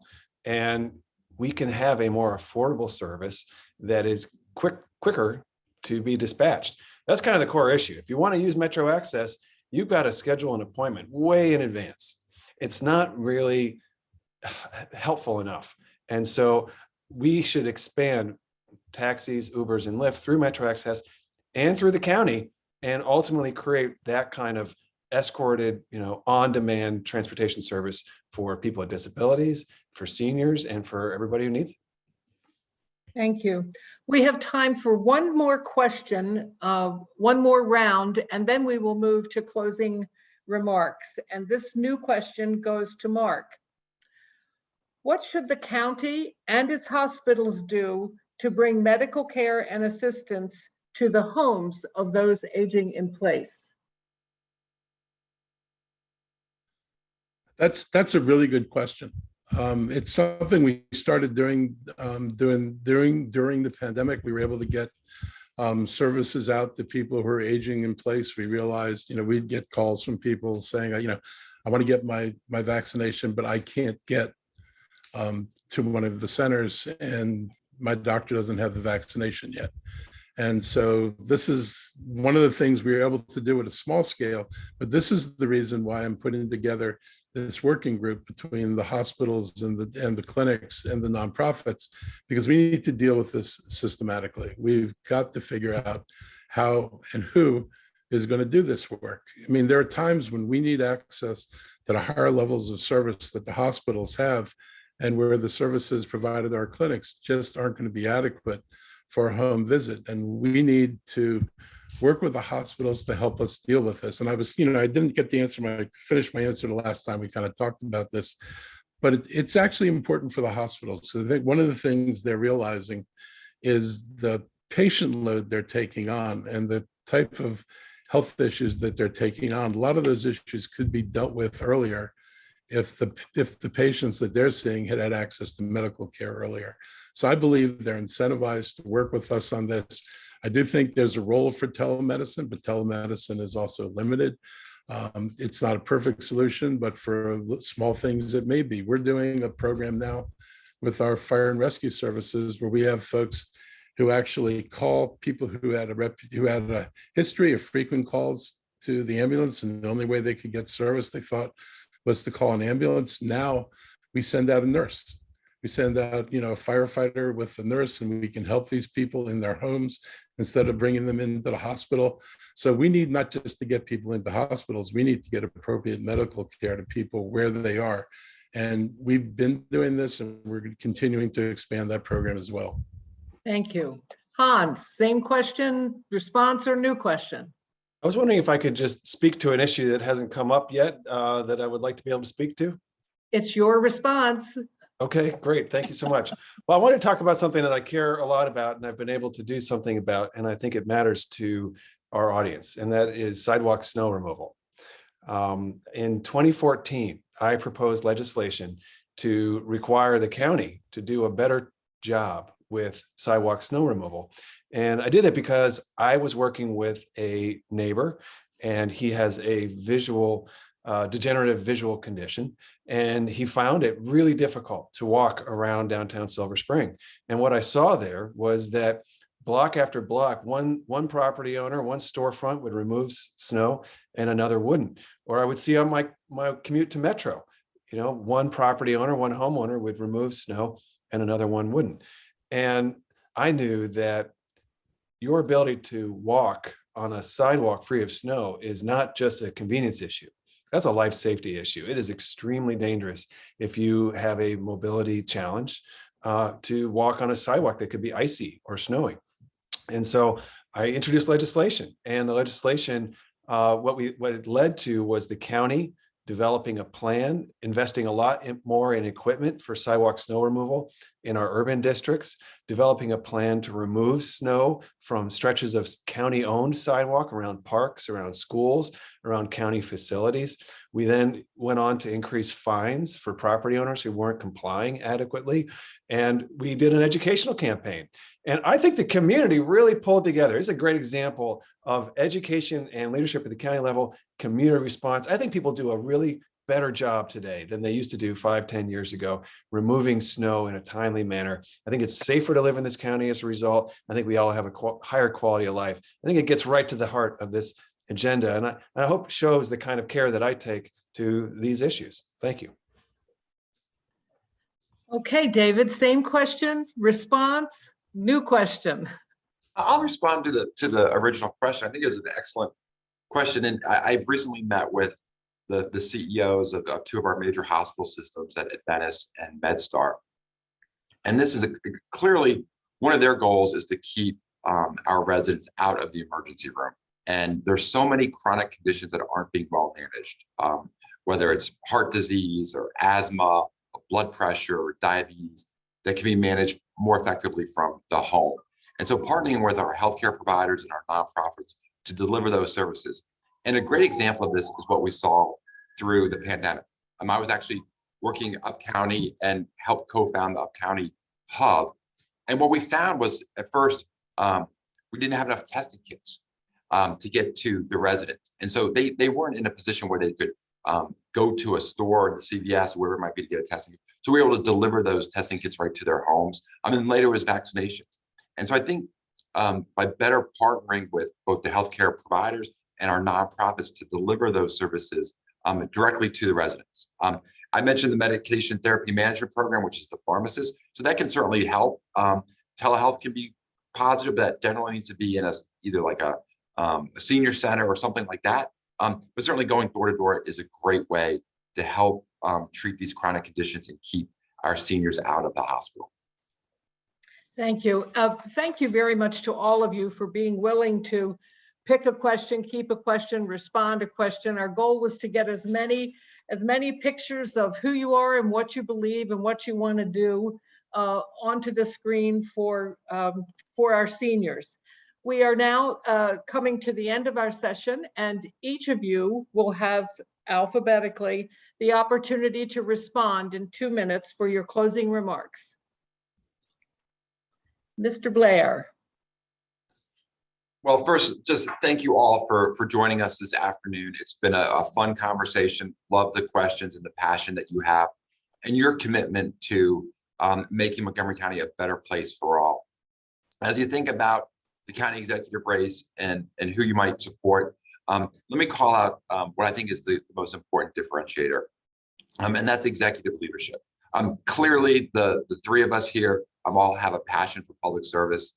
We clearly have many things that are aligned, but I believe that I have spent a career as an executive, and that's getting things done. And as an executive, you're setting, ambitious, realistic but ambitious goals, right? So I think about things like, how can we create tens of thousands of new affordable housing so that our first responders and our nurses and our teachers can afford to live here? How can we create thousands of new jobs by leveraging the assets that we have, like NIH and the FDA and Marriott? How can we ensure that 100% of our kids are going to be ready to go to college or can earn a livable wage? Like setting ambitious goals and then attracting and retaining the best talent, and then removing obstacles so they can get those things done. That's what executive leadership is all about. And that's what I'll bring to this county so that we can have our best schools again, so that we can have a place that we can afford to live, and then we can have good paying jobs. And so that is why I would be grateful for your support in this primary election. So again, thank you for your time. Thank you. Mark. Not muted. Okay. So reflexive now. So look, thank you all for having us here, and thank you for your questions. And like I said before, I look forward to the longer list that you've got. But I want to say, during the pandemic, I think, we did a rather remarkable job in the county keeping this place safe. And it is really a tribute to the residents, who took the advice that came from us, particularly from our health officer who directed this program, that made Montgomery County one of the safest places in the country. One thing that we did early on when the vaccines were in scarce supply, and the governor, said, well, seniors are first, but it wasn't very long before the governor said, actually, a whole bunch of other people can get it.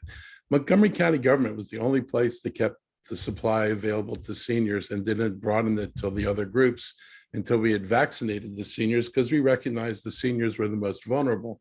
And if the hospitals and everybody else were going to vaccinate everybody, who was going to vaccinate the seniors? So we made sure we focused on the seniors.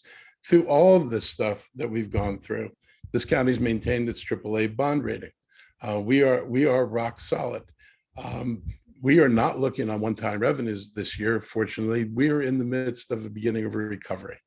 And we're beginning to see jobs coming back, record amounts of lab space being built in the county. You're going to see more and more life sciences companies announcing their opening, very shortly. This is a continuing drumbeat. We are getting where we need to be. We've got agreements with WMATA and the University of Maryland that are going to accelerate what Montgomery County is able to do. We're using, county land for affordable housing. And I've got to say, you really need to look at Thrive, and you need to listen to Hans's comments. I'm not a segregationist. I don't believe in redlining. I'm the only person who supports rent stabilization. I'm the only person who ever organized tenants, both to prevent them from being displaced and to help them own their own buildings. I do believe that rent stabilization is really important because seniors are facing ever rising rents if you're in rental property and your Social Security checks don't match the rents. Anyway, thank you. Thank you. Hans, your final comments, please. Thank you so much. Well, I live in Tacoma Park. My wife, Angela, and I, we got 2 boys, and they are 14 and 11. And I think a lot about, as they're getting to the point where they're starting to think about college and the workforce, what are the chances that they will want to pursue a career here in Montgomery County, that they will have a family here in Montgomery County? What are the chances that I might get to be a grandparent here in Montgomery County? I would love to be a grandparent whose grandkids are close by. In order for that to be possible, this county has to create jobs in the private sector. We've got to have a growing private sector base, and we've got to have housing opportunities. We've got to have more housing that people want to live in. And right now, this county is not in a good place. We are suffering from decline in our private sector job growth. We have fewer jobs than we had 10 years ago. We are at the lowest rate of new housing production in years, and it costs more than it has ever cost to get a house in this county. And I really believe under our county executive's vision for how to move forward, it is just a recipe for continuing stagnation and continuing decline. And I'm running for county executive because I want us to lean into the future, but I want to do it in a way that takes care, that is mindful, that is thoughtful. And I hope that in today's discussion, you've seen examples of the approach that I bring and perhaps the pride that I take in working on issues as perhaps pedestrian, as removing sidewalk snow, because I know it makes a really big difference to you, to all of our families, to make this county a place that you can actually live. But stepping back to the big picture, if our community does not embrace dynamism and change and growth, and if we can't get out of this mindset of demagoguery and attack on the realities of progress, then we're just going to continue to decline. Oh, Thank you, Hans. I Hans. hit my end. Thank you so much. Yes, thank you all very much. I'm going to ask our listeners to know that we are going to share 180 questions with the candidates. They will have the opportunity to upload their responses to questions, modify their current statements. They'll be happy to respond to you, I'm sure, but give them a day or two so they have a chance to recover and do a good job for you. Thank you so much for your time. We're happy to have your participation, and we appreciate everything you've done to this point for seniors. We look forward to the election. Thank you.